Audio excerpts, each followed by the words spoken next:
Works Radio is brought to you by these fine sponsors.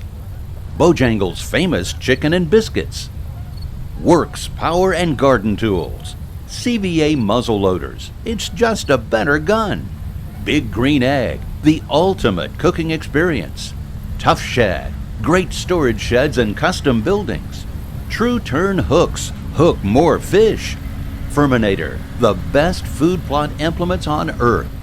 Roadrunner Lures, Roadrunner equals more fish. Arctic Ice, the most durable and versatile cooler packs. Timbuktu Outdoors, the ideal solution to live bait. And the Georgia Department of Natural Resources, State Parks and Historic Sites.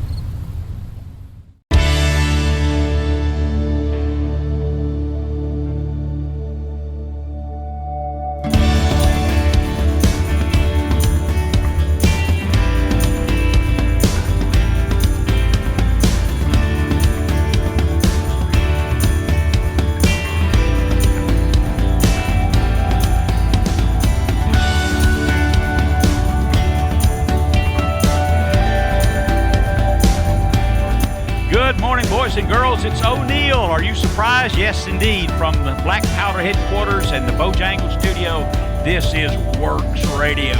Very special show today. I say that every time, don't I? Yes, indeed. First of all, let me tell you, I'm so proud to say that this program is brought to you by Works Tools, Stripling's General Store, Georgia Department of Natural Resources, True Turn Hooks and Roadrunner Lures, Fisher's Choice Baits, Gin Spring, Power Generators, Tough Shed Outdoor Buildings and Garages, Big Green Egg, I used that last night, and Mark Hurd Fuel. So those are the sponsors of the program. It's my pleasure also and privilege to ask you to please watch, when you can, O'Neill Outside with Travis Johnson Radio. It's on networks all over the country, Fox Sports Regional Networks, and a multitude of others throughout Florida and across the country, and of course, too, the Sports Map Radio Network. So there you are.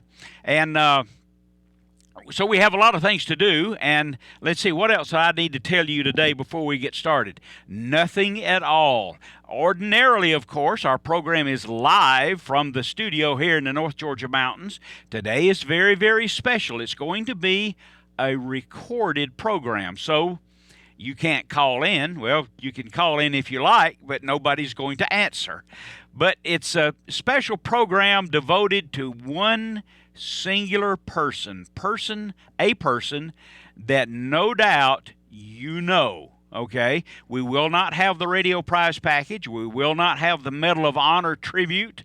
This program will be totally devoted to the introduction and details of a very, very special caller. And we'll have him on the line in just about a minute. But by way of reminding you, this is the number one, usually, live outdoor-based radio program in America, and it's because you made it that way. And so we get to handle everything, but urging you to recall that over the next 2 hours at least, then you're on your own, there will be no political conversations between me and my guest coming up in about 40 seconds. This is O'Neill Outside, the radio program. If you visit O'Neill Outside website, you can buy my books there, and we'll talk more about that. This is O'Neill, and we'll be back. The rest. Okay, welcome back, everyone. As promised here on Works Radio this morning, this is a fellow that all of you have listened to over the years. And there's a special occasion so that he can introduce himself to you, and we'll get some information out of him, I can assure you, over the next couple of hours that will be useful to you. So, without further ado, let me introduce you to Hank the Yank. Welcome, sir. How are you? Hey, good afternoon, good morning, good evening, good day. Yeah, indeed. So let me kind of toss the ball to you first. Everybody in the audience from Maine to California to the Texas Gulf Coast to Miami are familiar with a fellow by the name of Hank the Yank every week. And so let me do this. Introduce yourself, sir, to the audience, please. Well, hello, listeners. This is Henry Cowen, given the nickname by O'Neill Williams as Hank the Yank. And so I thank you for having me on the show today, and I'm happy to be able to talk anything but politics with you. Oh, yes, no politics today. No politics on this show. This is an outdoor show. Indeed. So I'm obviously much better versed than I am fishing since I've never hunted before. That's right, and that's what we want to get out of you today, because people, people listen to you, they hear you, and they want to know about you. So let's back up here for a moment. Where are you from, sir? Tell me about your life before you moved to Paradise. Well, I am I know despite my heavy Conyers, Georgia accent. Yes. I am originally from Brooklyn, New York, the motherland up in New York City. I'm actually a city kid. I grew up in the concrete pavement of Brooklyn, New York, a stone's throw from Manhattan. And so that's where I started out. I lived probably my first 28 years in New York itself, in Brooklyn, for 28 years. Okay. And then got married, moved to Connecticut for the next 9 years, up until from around 1988. I just turned 62. So from 1988 to 1997, we moved up to Stamford, Connecticut, my wife and I married a Southern girl. And so I had promised her one day that we might get an opportunity to move back south where she's from. She's a Florida, Kentucky, Georgia girl. Oh, boy. And the opportunity arose in 1997 with my business that I've been working in for 38 years, which is not guiding people for fly fishing, but rather make little girls dresses and sportswear. I'm in the garment center. I'm in the rag business. Okay. And so that part of my life changed, and they asked me, I ran sales for a company out of California based in New York, because that's where the garment center was, and they asked me to move. And they said, anywhere you want out of New York City. And my wife said, let's go to Georgia. So that's how I ended up down here. And you ended up at Lake Lanier, for goodness sake. And you know what's really funny, true story, when my wife was looking, we actually looked for coastal cities to move to, because growing up in New York and living in Connecticut, I was a big saltwater angler. And I didn't fly fish while I lived in New York. I started fly fishing when I moved to Connecticut. It started about 89 or 1990 is when I picked up the fly rod. And interestingly enough, O'Neill, most fly fishermen are trout guys. Those are guys that start out fishing either a pond for brim or a stream, a river for trout. I actually started doing my fly fishing in the salt. That's where I kind of cut my teeth. So I'm a saltwater guy. So when it came time to moving south, we looked at Charleston, and we looked at Jacksonville, and we looked at Tampa, and all the big cities with big airports that would allow me to travel on my regular day job, to get to cities like I have to go to Bentonville, Arkansas, and Minneapolis, Minnesota, and Seattle, Washington, because that's where Walmart, Target, and Costco are located, and Dallas, Fort Worth for pennies. So that's where I fly to on business regularly. So I needed an airport that would get me there easily, and we found out back in those days there were no easy airports along the coast to get to. Everything was a stop through Atlanta. So she's like, well, why don't we move to Atlanta? And my biggest fear was, well, what kind of fishing is there going to be in Atlanta? This is what I live to unwind.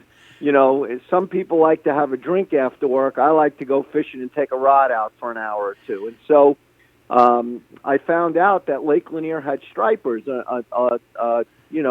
what I deem sodium-free, saltwater-free striper fishery on an impoundment. And I'd heard about it, but I didn't know enough about it. And I called up and spoke to some folks down here, and it sounded like similar to my fishery that I had in New York and Connecticut. The fish were the same. It was just they were living in different waters. So that's what gave me the okay to tell my wife, okay, let's give Atlanta a try. So well, one of the other our regional, our local fishery down here just sounded like it would be, I could do this. I could deal with this. right. Well, one of the things that had to do with it, certainly, so that I'll have a part in the program here, that no matter where you live in the South, if you're going to fly, you got to go through Atlanta.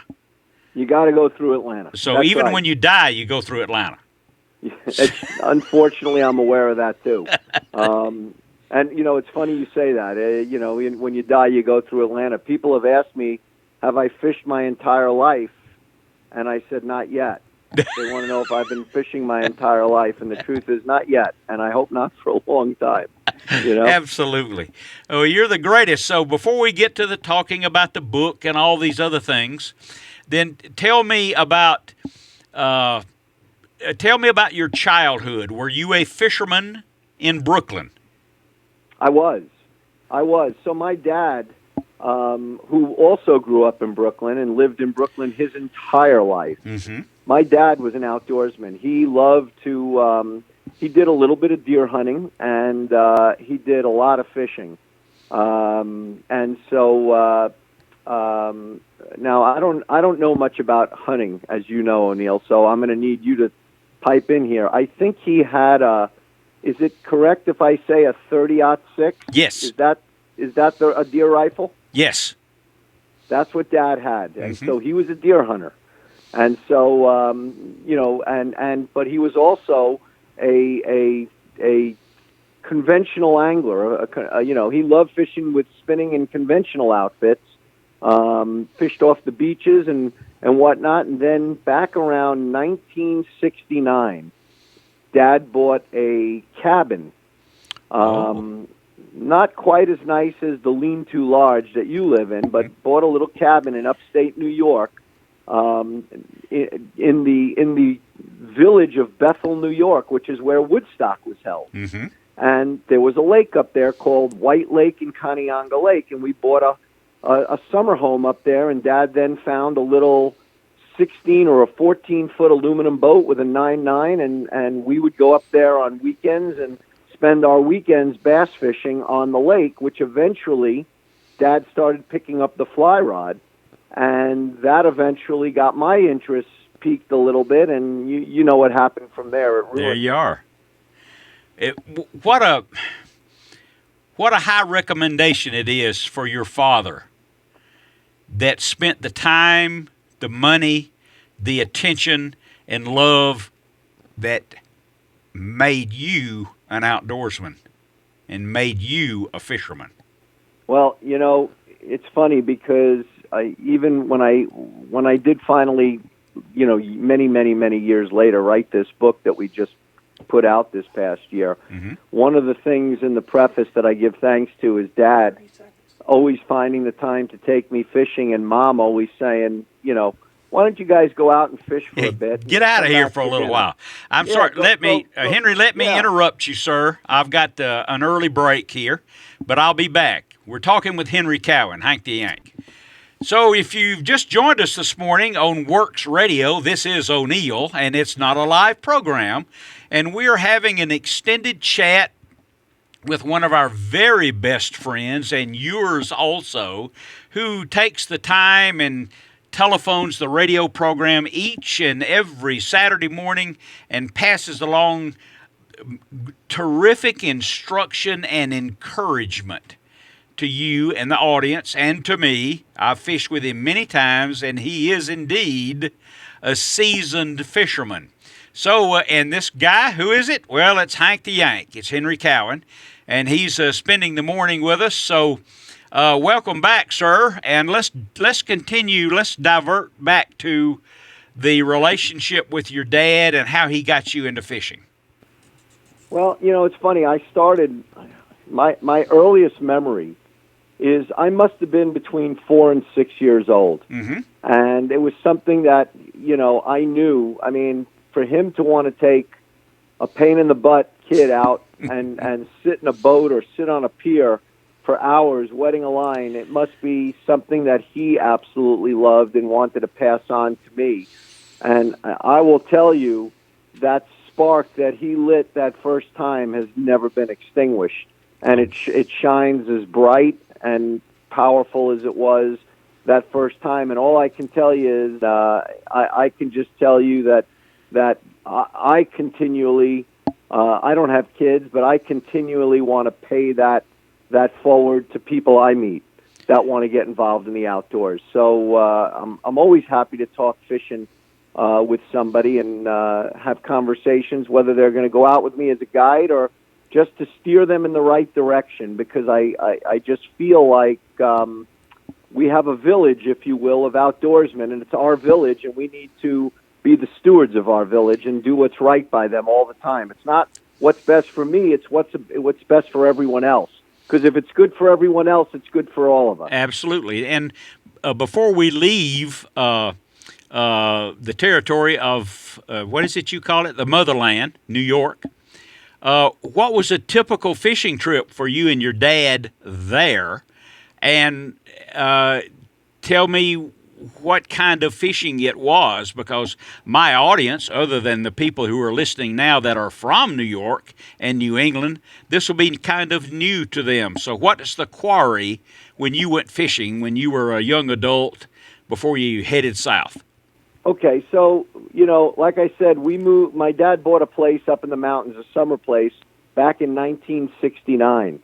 So after 1969, some of the fishing we did was in freshwater lakes, fishing for bass and pike, pickerel, I should say, not pike, bass and pickerel, or what they call jackfish down here. Correct. In the South. So that's what we mostly fished for. We did a little bit of trout fishing, but prior to that, living in Brooklyn, I could walk from I grew up in a 16-story tenement. I mean, I'm talking, 160 families in one apartment building, so I grew up in very tight quarters, but I could walk to the water's edge from my folks' apartment building. We were right at the entrance to New York Harbor. So growing up, I always had a fishing pole, and I actually, as I got a little older, I would take, the PVC rod holders that you would have on a boat to put your fishing rod in. Yes. I had one of those zip tied to the back frame of my bike, so that when I took my bike out, my fishing rod was with me at all time, along with a bag full of lures like roadrunners and bucktails and little rebels and stuff like that. That's how I cut my teeth on stripers in New York City. But growing up as a little kid, Dad would take me either out in a rowboat, and we'd go fishing for fluke or flounder, which fluke are known as summer flounder, for anybody who lives in the South that knows about flounder. But in New York, we had two species. We had winter flounder and summer flounder were known as fluke. So we fished for them, and we fished for mackerel off the piers. We lived right near Coney Island. We could almost walk to Coney Island.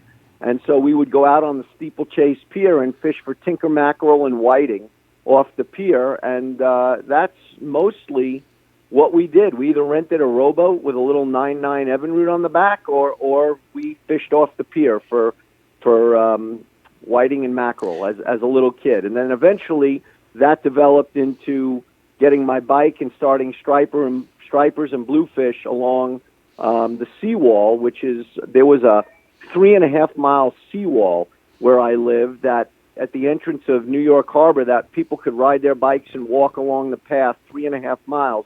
And that's where I really cut my teeth and learned how to fish for game fish like striped bass, bluefish, and sea trout. And what a great example, and I want to bring it up over and over and over again for the people who listen to the program. This will not be a surprise that I recommend so highly that parents teach their children about the outdoors and fishing and hunting and being out there, because what a great example it is for you that at your age, now this lasted a lifetime.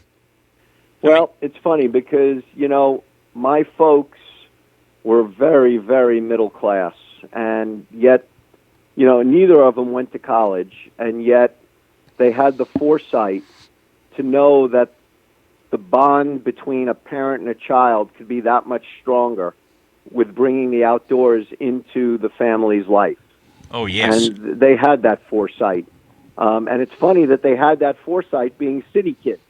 You know, my mom and dad both grew up in Brooklyn in the concrete jungle and lived there all their lives. And, you know, O'Neill, I had been telling you many years before you and I did our TV show in New York City what a great playground for fishing New York City can be, saltwater-wise.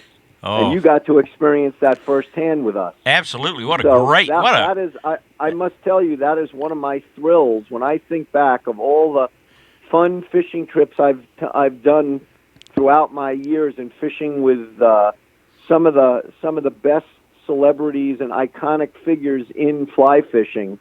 The trip you and I made to New York City allowed me to show you my fishery to a good friend, and that just meant the world to me. Well, it was a fabulous trip. We caught stripers and bluefish and had one on all the time. And I believe, you correct me if I'm wrong, because this is a pitch. You hooked up on the first cast, didn't you? I did. I did. How much better can it get? Now, let me ask you this. Okay. Because you've been fishing a long time, not your entire life, but close. Yes. So here's my question. Go. When you catch a fish on your first cast, is it bad luck? Oh, no. No, it's not. No, Okay. I never will believe that. All right, but you know that's been out there. That's been rumored to be true. No, I don't. I can't tell you how many times I've gone fishing and we've caught a fish on the first cast and never caught another fish the rest of the day. We're gonna attribute that to you. I won't accept that. So, what a terrific trip it was. I told people after the show and after it aired, and how long was this? 6-8 years ago that we did that show? Oh my gosh, no! I'm going to guess and say that trip has got to be 10, 12 years ago. Okay, but I tell people that under your tutelage when we were out there, and we could see the Empire State Building and the UN building from where we were fishing. What was that? The Hudson River? What was that? No, we were in the East River. Actually. The East River. Yeah. We went under the Brooklyn Bridge. Oh yeah, right under. Yeah, that's one of my favorite landmarks is the Brooklyn Bridge. But we caught so many and hooked up so many. If you hooked and he got off, you didn't reel up. I mean, you had one on at every drop. Every drop. At the end of September is just a fantastic time to be fishing in and around Manhattan, with all the hustle and bustle and the helicopters overhead and the Staten Island ferry shuffling people back home to Staten Island from the city, and all it's just, it's the busy, it's New York at its finest. And I can't tell you how many people that I've met down here in the South that have said, I want to do a trip somewhere, a fishing trip. I want to go somewhere and have a good time, but I also want to take my wife. Any suggestions? And I always tell them, you really should think about taking a trip to Manhattan, visiting New York. You can take in a show, go to some of the greatest restaurants in the world, go to a museum or two, and at the same time, have an unbelievable experience fishing salt water right in the backyard of all these things. If I recall correctly, that's exactly what Gail and I were doing for that trip when we fished with you in the East River, was it not? Yes, it was. It was. I think we were staying at Times Square. That's right. Oh, and man. If I'm not mistaken, you guys made a trip down to the 9/11 Memorial that weekend. And yes, we did. It's just a great place, but most people don't think of New York City, which is a lot of cement and big buildings. Yes, and it is. So and it is. Let me remind everyone, we're talking with Henry Cowen, Hank the Yank, who telephones the radio show every single week. And once you hear this, this program will be televised eventually in a few days on Facebook. And so you can watch O'Neill stare at a camera and see some photos and things like that of Henry and Hank the Yank. So I have further questions for you, sir. Okay. So I want you to stay right there. We're talking to Hank the Yank, calling from his abode at Lake Lanier in Georgia, and we'll have more from him when we return on Works Radio. This is O'Neill. And you guys stay right there. We'll be back. Well, good morning, everyone. Again, this is O'Neill with Works Radio, and if you've just joined the program, you have the pleasure of listening now and throughout the next hour with my good friend and outstanding guide, and we'll get to talk about his book later. Yes, indeed, we're talking with Henry Cowen, otherwise known to you as an audience of the radio program as Hank the Yank. So we've made a transition from Brooklyn beaches and riding around on his bicycle carrying a fishing rod and the teachings of his father to make him an outdoorsman, and now he lives in the Atlanta, Georgia area, and he's a guide. Oh, my goodness, what a transition. So tell us how you got started. Well, that's a whole different animal, and if anybody wants to blame somebody or go to hold somebody to task, they need to go down to the Fish Hawk and meet with Gary Merriman, because it's all his fault. Yeah, okay. So, I came down to Lake Lanier knowing nothing about stripers on the lake, and, someone once told me stripers don't know where they live. I wonder who said that. Yeah, I wonder who. Oh. I think he has I think he's very intimate with Works Radio. Yeah, that's guy. Right. He's a radio show guy. You can't believe it. He's a radio show guy, Yeah. and it's very true. They don't know where they live. I moved down here, and I didn't catch a fish for 6 months. Now, keep in mind, I'm a fly fisherman. I'm not talking about going down with a spinning rod or a conventional, which I'm happy to do, by the way. Uh-huh. Yes. When it's redfin season, I'm happy to pull out a bait caster and throw a redfin. So I'm not just a fly-only guy. So I just want to make that point, known. But I do love taking them on a fly, and I moved down here, and it took me a little while to finally figure out what was going on. And then once I did, Gary Merriman, who owns the Fish Hawk, which has been in business, I want to say since 72 or 74 or 76, mid-70s is when he started in Atlanta. Right. I might let me interrupt by telling everyone that the Fish Hawk is an upscale fly and tackle shop in downtown Atlanta, Georgia. That's right, located in Buckhead. Mm-hmm. Okay. And Gary, I had gone into the shop several times to buy some stuff that I needed, fly tying materials and whatnot. Mm-hmm. And Gary had seen some pictures of the success I was having, and he's like, have you any interest in guiding? And I was like, no, not really. And he goes, I would really like to get you 6 of my best customers that I think would absolutely love. These guys are seasoned saltwater anglers with the fly rod. I think they just love going out up on Lake Lanier and catching stripers, which nobody at the time was really doing. And anyway, long story short, I politely declined, and then Gary just kept, pushing me, and eventually I agreed, and I said, all right.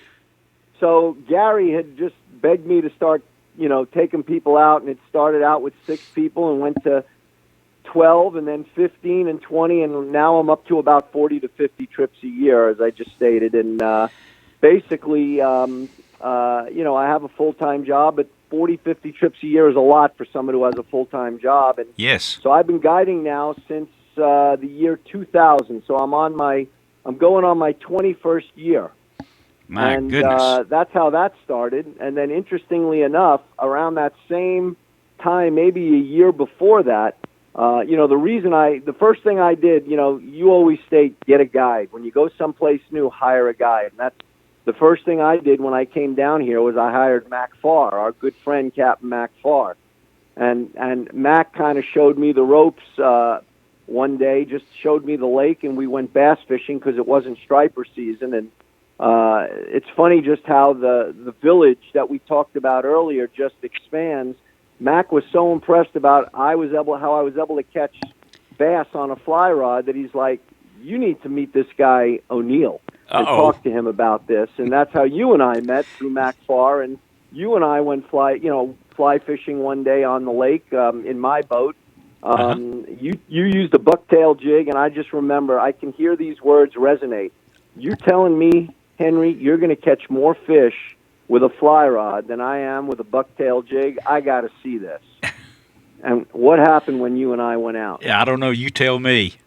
Well, I think we caught 6 or 7 the first morning, And I think I had in about an hour and a half, 2 hours time, I think I had 5 or 6 stripers on the fly. And it's just the fly rod can emulate a little thread fin shad, which is what dominates the bait source on Lanier, better than any lure can. Yes. So there are just times of the year where a fly is just more effective than a lure. Not all the time, some of the times.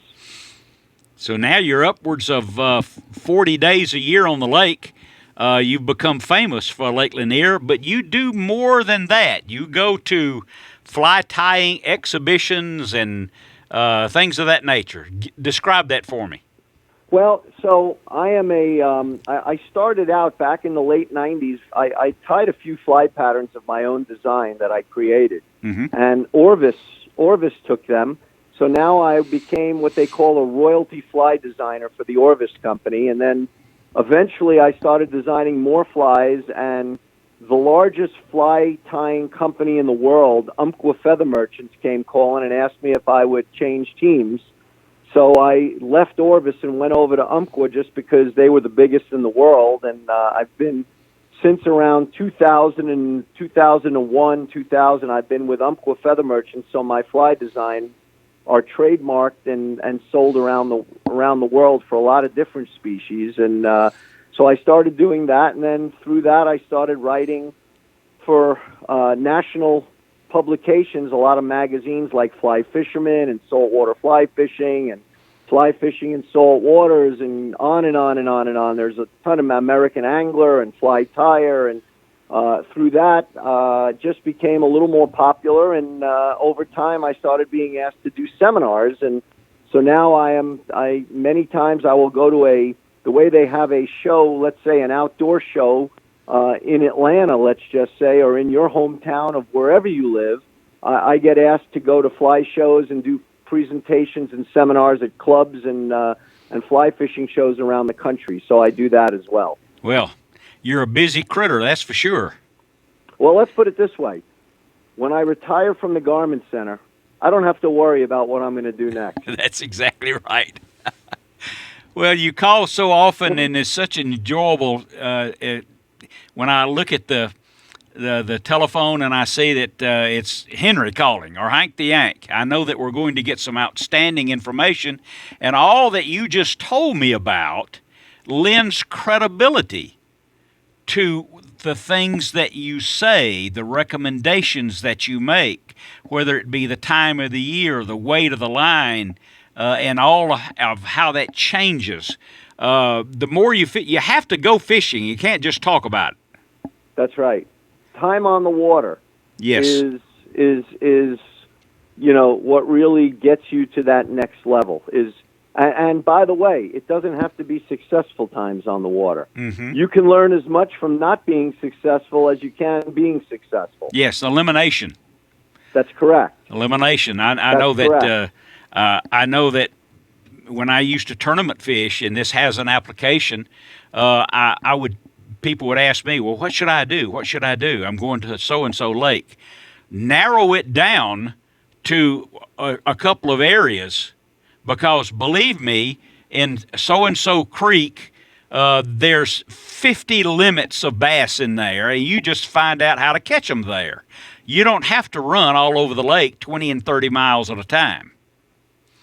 And well, what I really like what you're saying in essence is have a strategy before you go. Correct. And I think that's a big part of being successful for me as a guide is I'm already thinking, like my next trip is Saturday morning. And I'm already thinking, what is my strategy going to be? Where am I going first, second, third, fourth? And if the first 2 or 3 places don't pan out, and that strategy or that pattern that I think is going to be effective isn't, I better have a plan B and a plan C. Because if that doesn't work out, then I better have the best daggum jokes ever on the boat, because at that point I'm an entertainer. Well, let me divert for a moment here back to your father taking you fishing, and then indeed, do you take youngsters fishing on your guide trips? I do. I definitely do. So, one thing I've learned, O'Neill, over the years is when somebody calls up and says, "Oh, my son and I would like to take my son going fishing." My first question is, does he want to fly fish? And if the answer is no, I keep spinning rods on the boat. My second question is, has he thrown a spinning rod before? Because if the answer is yes, we're in business. Yes. If the answer is no, I now need to actually give I need to give numbers of other guides to this family. Right. Because what I can do isn't going to serve what their purpose is. At that point, if their child is just getting into fishing and hasn't thrown a spinning rod, I need him to go out with somebody who's going to drop bait to get him the right experience. Yes. So at that point, I would then say, you need to call Mac Farr or Clay Cunningham or Ron Mullins or one of the many guides, Josh Pyle. There's a whole bunch of guides on Lake Lanier that are terrific. Or if a guy says, we want to come up to your lake and we live in Marietta, I might say, well, then you need to call First Bite Guide Service over in Marietta and go out with on Lake Lanier, on Lake Altoona, and go with Robert Edson. I don't worry about me taking the trip. I put the customer first, worry about my paycheck second, and that's just the way I do it. Yeah, that's right. Well, and it's working for you, obviously, because you've got a full stable now of clients. Oh, my gosh. O'Neill, if I tell you, if we weren't in COVID protocol right now, my guide business, I am booked out generally somewhere in the neighborhood of 8 to 12 weeks. Okay. Well, so if somebody calls me up in September and says, I understand it's going to fire up soon, I'm booking Christmas in September. Okay. September, October, November is gone. All right. Within that subject then, and we will do this multiple times before I leave you this morning, then people who are listening to the program right now, how would you tell them to find you so that they could experience striper fishing on the fly with you? Well, they could either go to my website, which is www.henrycowen, Cowen, flyfishing.com, or they could call us at 678-513-1934, and they could get a hold of me that way, or they could email me through the website. I have a link that they can just, start questioning, and if they want to talk fishing or whatnot, I can, like I said, it's not always about me. It may be that I recommend somebody else because I just feel it's best for them to have the best experience they can get, and I might not always be that right guy. Well, let me tell everyone here that it's often that I will ask Henry, are you on the lake today? No, I'm not on the lake. I had a guide trip, but I canceled because the fishing's not going to be any good. So you give it up sometime. You just don't get paid. You give it up. Now, we need to go to a break. We'll talk about that. And we've got a short segment coming up, and I want you to tell us about your book, and I want to recommend it highly. And it is called, Henry? Fly Fishing for Freshwater Striped Bass. What a coincidence. We'll be back. Welcome back, everyone. We've got just a few minutes before the end of the top of the hour, and our guest speaker, if you will, today is Hank the Yank, Henry Cowen, no stranger to any of you, and he is now an author of an amazing book. Tell us about it. Well, long story short, Lefty Cray, for people who don't know who Lefty was in fly fishing, he was the Babe Ruth of fly fishing and recently passed away the last couple of years. And he said that our industry needs a book on fly fishing for freshwater striped bass because stripers and hybrids are growing by leaps and bounds, the interest in it. And so I started this project back around 2017, late 17, and the book finally got completed this past year, and it's out, and it's basically 9 chapters of everything you need to know about catching stripers in freshwater environments like lakes and rivers, both. Right, so but it's not all about fly fishing, is it? No, there's, it's entitled Fly Fishing for Freshwater Striped Bass, but truth be known, I would say 85% of the book talks about the species, where to locate the species around the United States. And it covers the entire country because freshwater stripers are anywhere from Pennsylvania across to California and pretty much everywhere south of Illinois. If you drew a line from across the country and went from Illinois south, that's where they're located. And so most of the book is really about how to pattern these things and find them. So if you were a light tackle angler and wanted to throw conventional gear at them, this book will give you everything you need to know on how to get started for these fish. And I have read it, and it's an easy read, but nevertheless it is loaded with information so that it takes the mystery out, whether it's Lake Lanier or somewhere in Tennessee or Kentucky or even Texas. You use what Henry says in this, and you'll learn about it. All right, we've got another hour of Outdoors headed your way. This is O'Neill. We're talking with Hank the Yank. Stay right there, pal. We'll be back. Works Radio is brought to you by these fine sponsors: Bojangles' famous chicken and biscuits, Works Power and Garden Tools, CVA muzzle loaders, it's just a better gun, Big Green Egg, the ultimate cooking experience, Tough Shed, great storage sheds and custom buildings, True Turn Hooks, hook more fish, Furminator, the best food plot implements on earth, Roadrunner Lures, Roadrunner equals more fish, Arctic Ice, the most durable and versatile cooler packs, Timbuktu Outdoors, the ideal solution to live bait, and the Georgia Department of Natural Resources, State Parks and Historic Sites.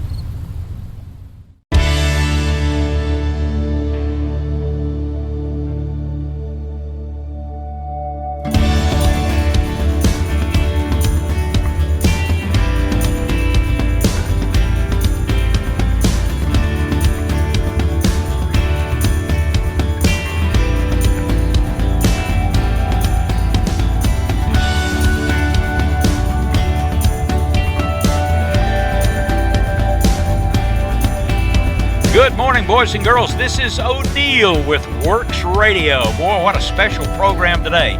Let me dispense with the self-promotion for a moment. Then I'll introduce our guest, somebody with whom you are very familiar. I will tell you that this program is brought to you every single week through the graciousness of Works Tools, Stripling's General Store, Snellville Heating and Air, Georgia Department of Natural Resources, True Turn Hooks and Roadrunner Lures, Fisher's Choice Baits, Gin Spring Power Generators, Tough Shed Storage Buildings and Garages, Big Green Egg Smokers and Grills, what a treat, and Mark Hurd Fuel.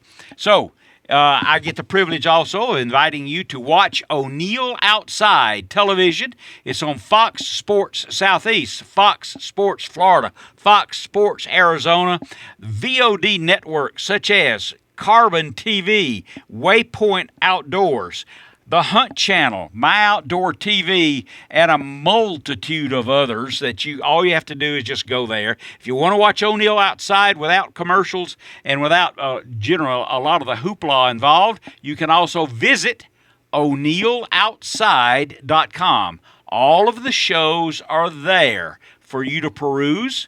And did you believe I used a word like that? Scary, isn't it? For you to see. And, of course, sign up for the O'Neill Outside newsletter. 360,000 of you have done so, and it is a video newsletter, not just some printed stuff for you to wrangle over. Some valuable information. And some of that information, those videos, come from a fellow by the name of Henry Cowen, otherwise known to many of you who listen to the program every week as Hank the Yank.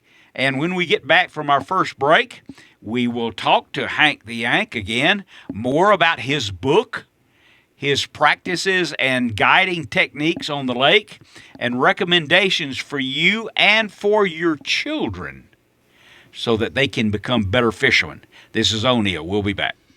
Welcome back, everyone. And if you've just joined us in the second hour, we're talking today with Henry Cowen, my good friend, otherwise known to you on the radio as Hank the Yank. And I've corralled him up here so that he can pass along a wealth of information about fishing and the outdoors and the effect on his life. We talked about that in the first hour. So welcome back, my good friend. Well, how you doing? I'm still here. Yeah, there you are. So, what would you say, since you spend so much time on the water with many anglers whom we might refer to as not seasoned or heavily experienced, or many go often but are unsuccessful? What would you say is the biggest mistake that the average weekend angler mistakes, whether he's using a fly, rod and reel, whatever? What would you say? Well, I would have to say that, in order to catch fish, you've got to keep up with your fishery and what's going on. Mm-hmm. So the most important thing you can have as an angler is having a good network. People that you can rely on, just like the folks that call into your show to tell you what's going on, where I call in and Mac calls in, and you get information from people all over the metro Atlanta area calling in, telling you what's going on locally. An angler should have a network of his or her own that they could rely on and before they go fishing, so that they could put together a strategy before they go. Now, my specific fishery, I do mostly fly fishing. Not that that's all I do, but a lot of what I do is fly fishing. One of the biggest problems I have is that my fishery is not a novice fishery. It's an intermediate to advanced fishery. Okay. So I can take the intermediate angler out, but if somebody calls me up and says, my kid is looking to fly fish and he wants to get involved with you, I'd love him to get involved on a day of striper fishing with you, and I find out that he hasn't, cast a fly rod a whole lot, the first thing I'm saying is go get a lesson. Okay. It's a lot cheaper to go get a lesson or go trout fishing, go up to the guys at Unicoi Outfitters and go trout fish with Jimmy Harris and those guys and start out. That is a much more novice-type fishery, having a guide up there, than going out in my fishery where I need you to cast 40 feet, which is not an easy task for a novice to do. Right. So you need to practice. You need to be able to functionally fish, whether you get bit or not. I got a call this morning from a gentleman who I did not know that got recommended to me from Orvis, Atlanta, and he wanted to talk to me about coming out with me, and he said he hasn't fly fished a whole lot. He's done some, but never in salt water. And I said, before you come and spend $350 with me for 4 hours, you'd be much better off getting yourself a fly fishing outfit for salt water and take a lesson or two and start practicing and then come out with me. Rather than me just take the trip and make the money. That's not what's best for this angler. Okay. I agree with that. Now, let me divert for a moment because my brain just can't handle too much at once.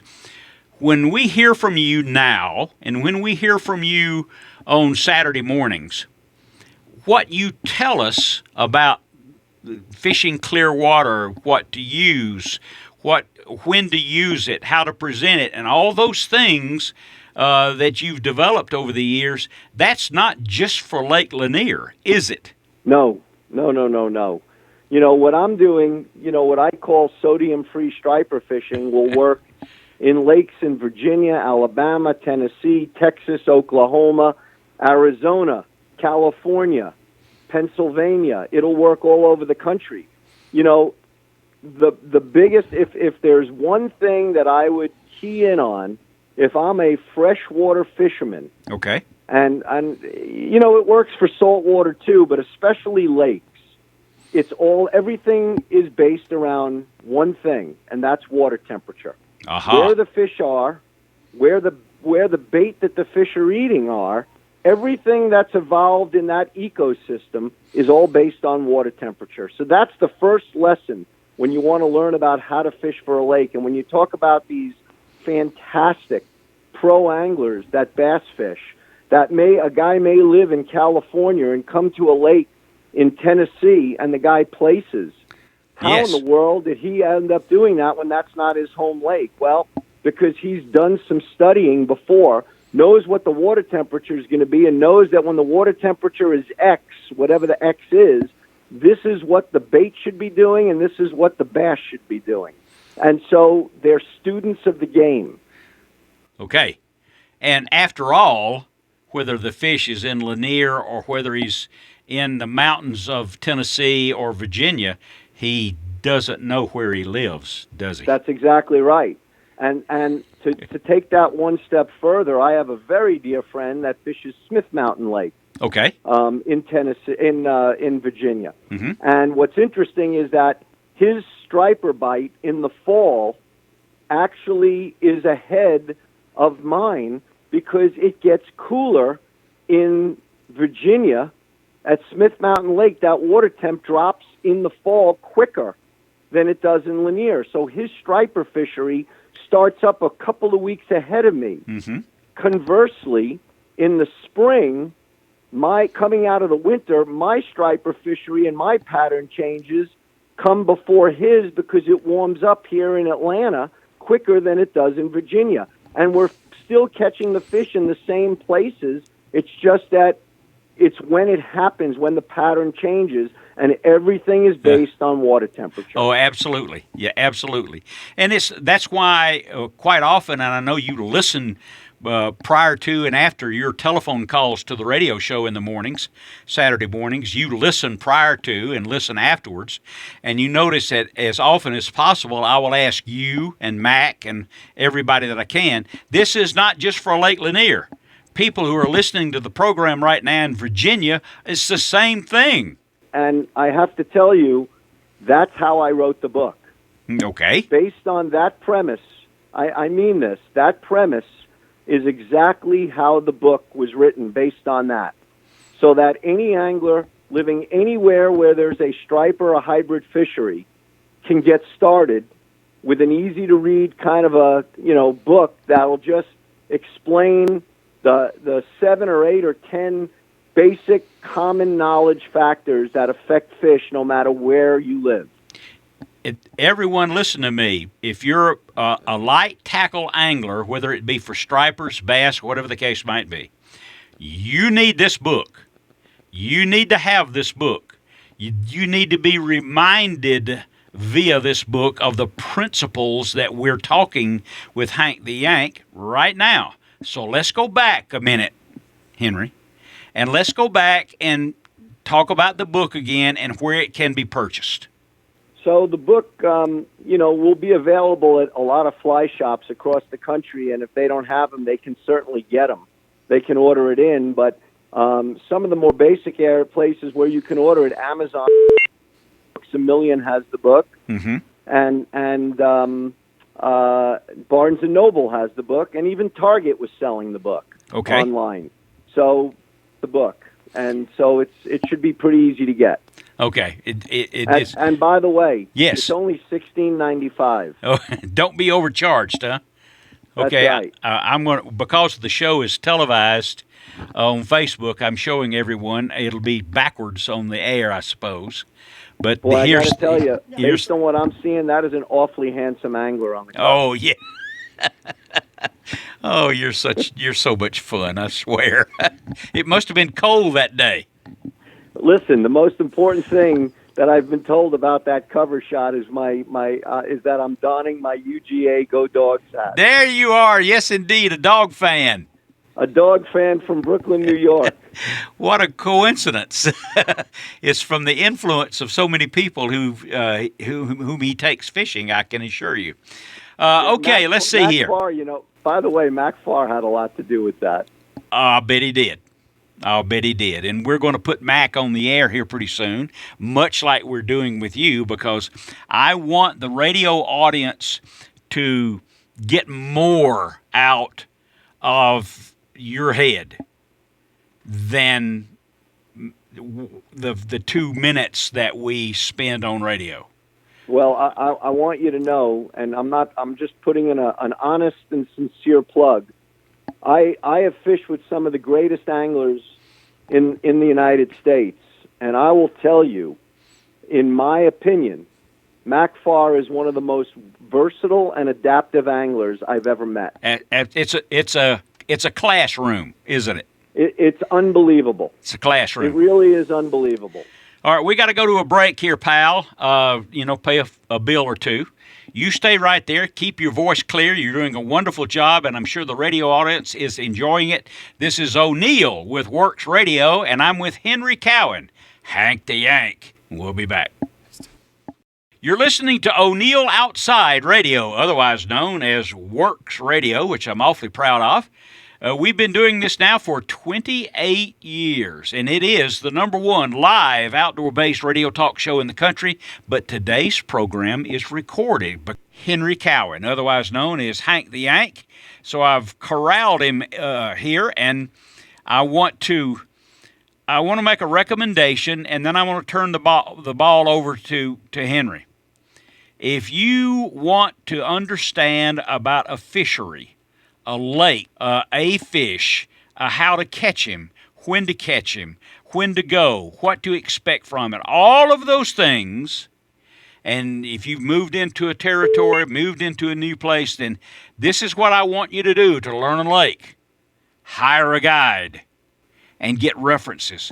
Am I on the right page, Henry? Oh, boy. It's money well spent.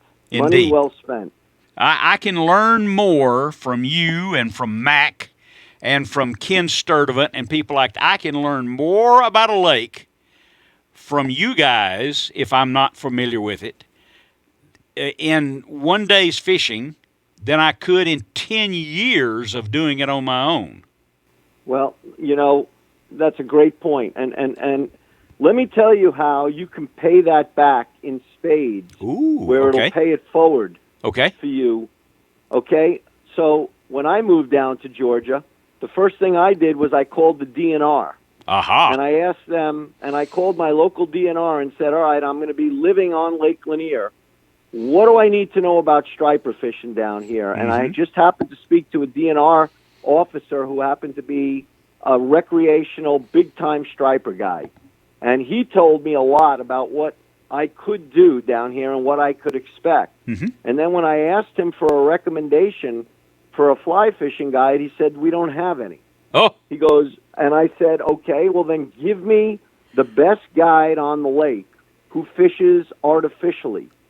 I can make my flies go in any part of the water column that a guy who's fishing with a spinning rod or a bait caster can do. I just have to use different lines to allow my fly to get to that water column. He recommended I take out a guy by the name of Captain Mac Farr. And this is back in 1997. Oh. So I hired Mac. We spent the day on the lake. And that eventually, when I started finding fish on my own down the road, I started calling Mac up and saying, Mac, I was not guiding at the time. But, hey, Mac, I don't know if you know this, but I was fishing over in 6 Mile Creek, and, man, I have them stacked up. All of a sudden, Mac would come in with his customer, and I found fish that Mac could then use. And then all of a sudden, another guy would see me out there, a guide, and I'd call him in. And all of a sudden, I'm starting to build a network with the resident guides out there because I'm taking care of them. This ain't about me. I'm taking care of them. But then all of a sudden, when my till goes dry and I've got nothing, I feel comfortable calling them up and going, give me a pattern because I'm dead. I don't know what's going but because I've given, they're happy to give back. So how is the reaction from your guide clients? How is the reaction to the children or youngsters that they bring with them to you and to the aspect or the sport of fishing? Well, how do they react to you and to the sport of fishing? Oh, the kids are great. Are you kidding me? I love when kids come in the boat. I mean, that's the best thrill there is. There's nobody more enthusiastic, than listen. It's like going into someone's house and there's a 10-year-old golden retriever, and then you go into someone else's house and there's a 7-month-old golden retriever. So, when you're in someone's house and there's a mature golden retriever versus a puppy, the old saying, you can't teach an old dog new tricks. A kid is a sponge. Mm-hmm. You show them something and they soak it up and they try to emulate it and they give you 110%. And there is nothing like having a kid in the boat who wants to learn how to fish. And I'm not even just talking fly fishing. I'm talking conventional, any kind of fishing. They are just fantastic. And they really do appreciate it. I tell people, if I can, you've heard me say this before on radio, every child, young man, young lady, everybody has to have something to hang their hat on. They can be big, they can be small, they can be the high school quarterback, or they can be an expert fisherman or outdoorsman. I know the following. When Travis, whom you fished with before and you know well, when Travis was in high school, he went to the principal's office every Monday morning because the principal wanted to know what kind of outdoors that Travis spent on the previous weekend. That's great. That's a beautiful thing. If you ask me about Travis and say if you just say Travis Johnson, what comes to mind?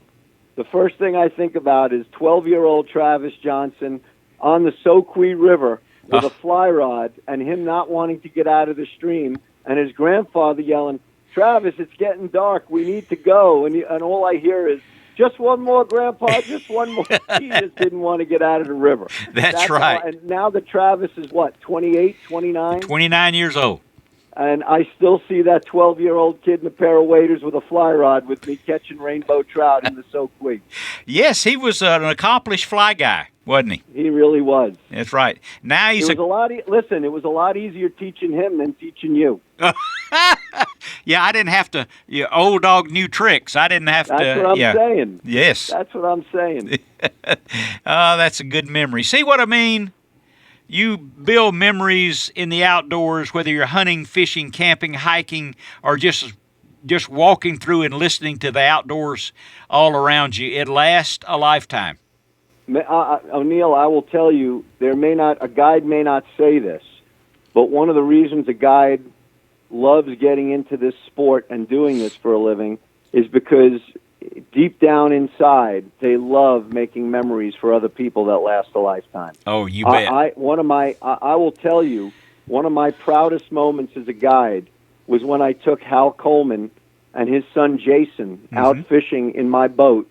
And this has got to be 15 years ago, father and son. And we went out fly fishing on Lanier, and it was just the absolute perfect weather. And long story short, I don't know if we caught 10 or 15 stripers, up to 16 pounds, and it was just, we had numerous fish over 10, 12 pounds that day. And to this day, when I speak to Jason or I talk to Hal about it, that memory comes back time and time again. And to think that I was a part of a father-son bonding that was that special to them, I'll be honest, it raises the hair on the back of my neck. Oh, yeah. All right, let's drop this in here before we get away from the guide stories and guide advice. When I'm telling everyone now, if you call Henry or Hank or whomever it is, Mac, whomever it is, if you want to catch fish that day, say that. Or if you want to learn about the lake whereby you can catch fish on your own in different parts at different times with different baits, make that known to the guide. That's right. That's exact. Tell us your intention. With your intention, we can get you a better trip. But you know what? Let's take this one step farther. Okay. Some of our listeners out there maybe can't afford a guide trip. Okay. And they want to take their kid fishing, but they don't know where to start because they're not big outdoor anglers. Mm-hmm. Okay. And I've had people call me up saying, "What do I do?" And I always tell them, go to a pond, whether it's a neighborhood pond in your subdivision, go to a pond. And the night before, the day before you take your son, daughter, nephew, niece, neighbor down the block, before you take the kid fishing, the day before, go out and get a bucket and put in it corn niblets, cat food, breadcrumbs, and make these little fish balls, if you will, and go to the area that you're going to set up with your rods that next day and throw out those fish balls all around that part of the pond where you're going to be planting your rod. Don't go to the other side of the pond. Pick your spot out and chum that water the day before, and when you go back the next day with that youngster, all the fish in the pond are going to be on that side where you chum the water with those little dough balls of corn and cat food and flour or whatever that makes that dough ball.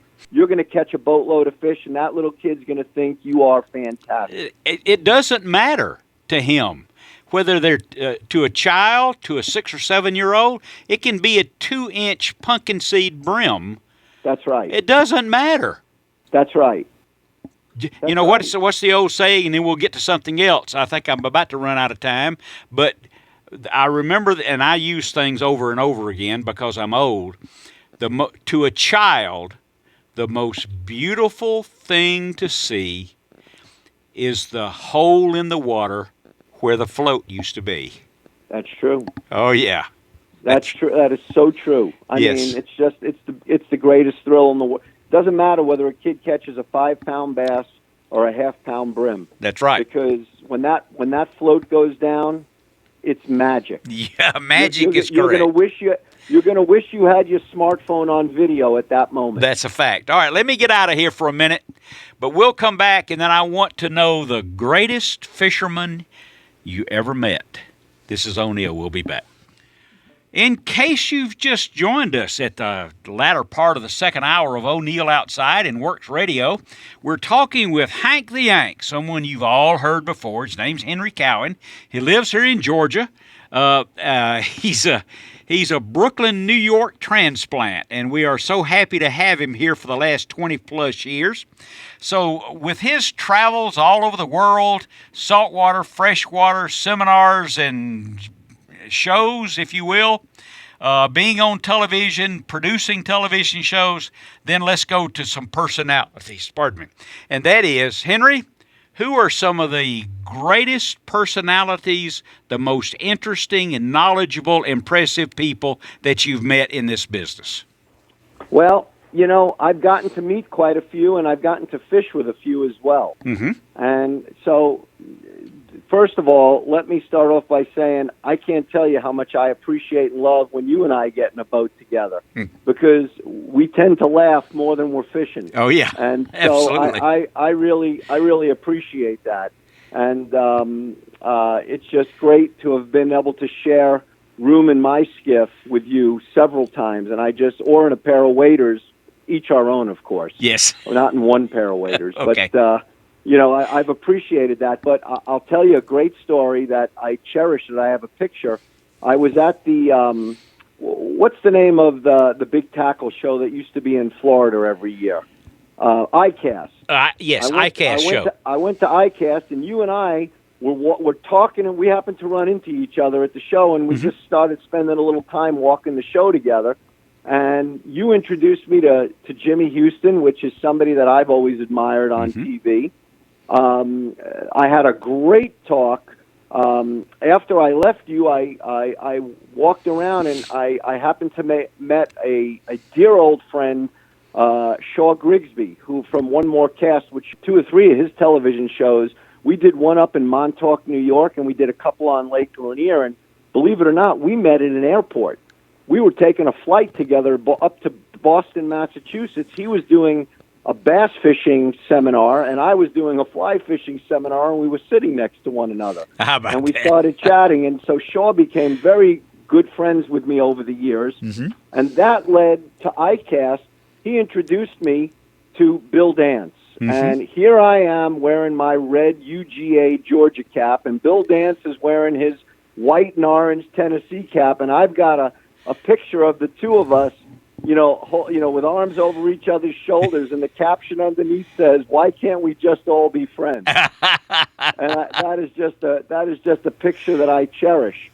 Having gone fishing, I will tell you that I've been fortunate enough being in the industry itself, in the fly fishing industry. I've gotten to fish many, many, many times with, he's no longer with us, was with Lefty Cray, who's probably, when we talk about sports and we talk about the GOAT, the greatest of all time, Lefty is the GOAT of the fly fishing industry, and he was just, bigger than life. And I got to spend many a day in a boat. I actually got to spend a day peacock bass fishing in the Amazon with him, which was the thrill of a lifetime.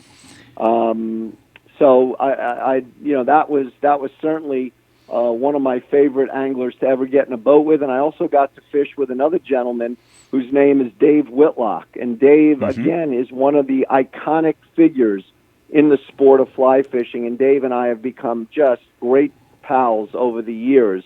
And we've gotten to share a skiff, not enough times, but we've gotten to share the boat together, and that was fun. So, I've been fortunate over the years to be able to meet and talk to, Flip Pallett from Walker's Cay Chronicles.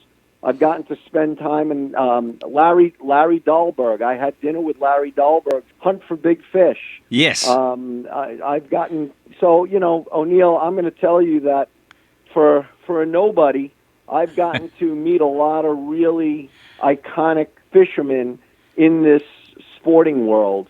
And I've been very blessed to have been able to do that and call those folks friends.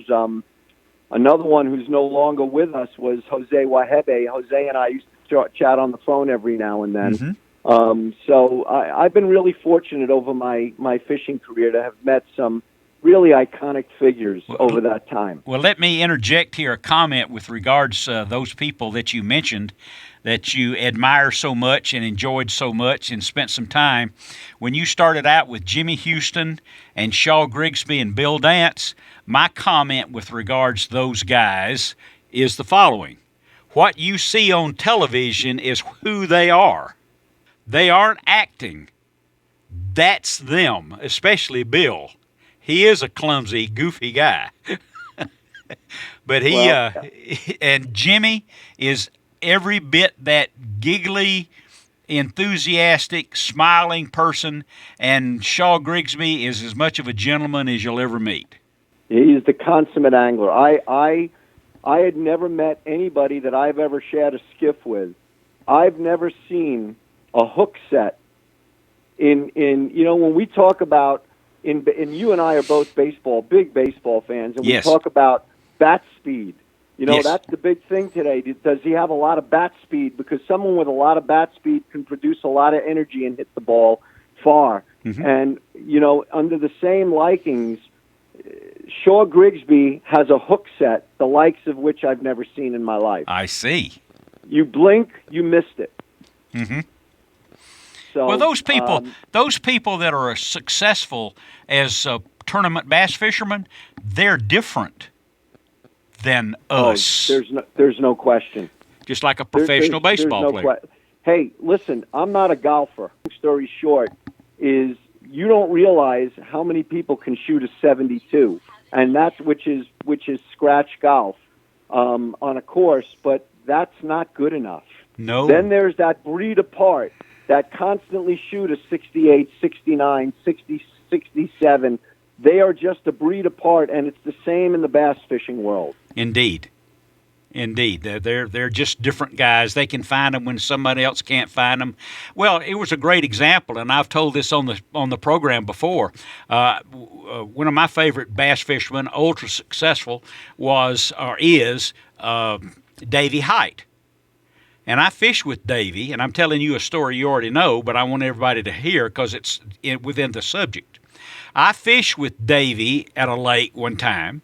It was the air temperature was 24. The water temperature was 42. It would be one of those days in which you would likely say, I think I got a bite. I fished with Davy for, I think, 5 hours. I caught 2, which I thought was remarkable. He caught 5. And I was in the front of the boat, and he was in the back of the boat, so he was fishing used water. That's right. So that's a terrific, I think, example. It's unbelievable. Yeah, and he was just kind of hanging out with O'Neill, a little bit. Well, I will just tell you, when somebody gets in my boat, like a friend like that, I just want you to know, I'm just stating for the show, I never fish the front of the boat. Yeah. I always put my guest in the front of the boat. Certainly. I take the back. I get the back. I get second. Certainly, I understand. Okay. All right. Well, let's continue on. Who has been the best tutor or teacher for you, other than maybe saying just the time on the water? I want a person. I want somebody that you read or fished with, somebody that made you understand more. Who is that? Well, let me start by saying there were quite a few people that I learned from. Mm-hmm. But, again, I never hit 567 in a year playing baseball like some people I know that are attuned to Works Radio. Mm-hmm. I never had that kind of career. But I will tell you, and the reason I mention that is when you fish with people that are more talented than you, it will up your game. You will get better. You will pick things up. And so it's not about who catches the most fish. I'm not a competitive guy by nature. I don't need to catch more than the guy I'm in the boat with. Uh-huh. But boy, do I want to fish with a better angler than me that I can pick something up that maybe I don't know. Oh, yes. And I will tell you, two people that made a difference in my life was back when I was in Connecticut. I met this guy named Scott Smith, and Scott was just a very avid fly fisherman. Mm-hmm. But what's really interesting was when Scott grew up as a young man, I can't remember the gentleman's name. There was an angler. You may remember his name. I don't remember his name, but there was an angler who won the Bassmaster Classic as an amateur. Uh-huh. Oh, I remember him. Young fella. guy. Young fella. 23. I can't remember his name. Mm-hmm. Okay, but he actually placed in like the top 5 his first year, and came in and won the Classic as an angler as an amateur angler the next year. Yes, he did. And that kid who won that Classic was the fishing partner growing up of Scott Smith, okay, my buddy. So when I tell you fishing with someone who's better than you ups your game and makes you better, it's just like when a 12-year-old kid gets to play basketball, baseball, or football with kids that are 14, they get better You because betcha. they're playing with better competition. You betcha. Okay. And Scott was that kind of a guy. Well, you've touched on a great subject. We need to take a break right now. You stay right there. Stay awake. We'll be back. This is O'Neill. We're speaking today with Henry Cowen, Hank the Yank. All of you know him. And I'm going to end the program with a more serious question, if you will, and that is the following. Henry, what advice would you give to moms and dads, young and old, to point them in the right direction to have their children enjoy the outdoors and make it last a lifetime? Well, first of all, they've got to take an interest in the outdoors themselves. And if they don't, then they better find a neighbor or a relative or somebody that does that can bring that along. Because I remember you once telling me the story about the judge who said in all his years sitting on the bench, he never had a kid go wrong that got involved in the outdoors. There was never anybody that sat in front of him being accused of anything, if he was involved in the outdoors. So I think it makes for a better person and a better community person if they would get involved in the outdoors. So find a neighbor, find a relative, call up, find out if there's a club that you can take your child to. That would take that has kids coming. I know the clubs around Atlanta that I'm involved with. We have kids in those clubs coming all the time. Oh, yes. And the other thing is high schools are starting bass fishing in high schools now is becoming a big thing. Yes. So there's just a lot of reasons and ways to get your kid involved, and you can call up a local bass club and ask them, who does things. Call up a Trout Unlimited and ask them how to get my kid involved. Use your resources locally, and if you don't think you have any, then call up your local Fish and Wildlife or Department of Natural Resources, and I promise you they will help. Well, one of the things that permeates my life, and yours too, is the following about fishermen. They never can ever stop talking. All you have to do is get one talking, and he'll help you as much as he possibly can, as often as he possibly can, and the child or youngster will learn from it. I couldn't agree more. Okay. That is very true. I got to go, pal. Thank you for the time and your wealth of information. Thanks for having me on the show today. I thoroughly enjoyed it, and we'll speak to you one other Saturday morning. You bet. See you later, pal.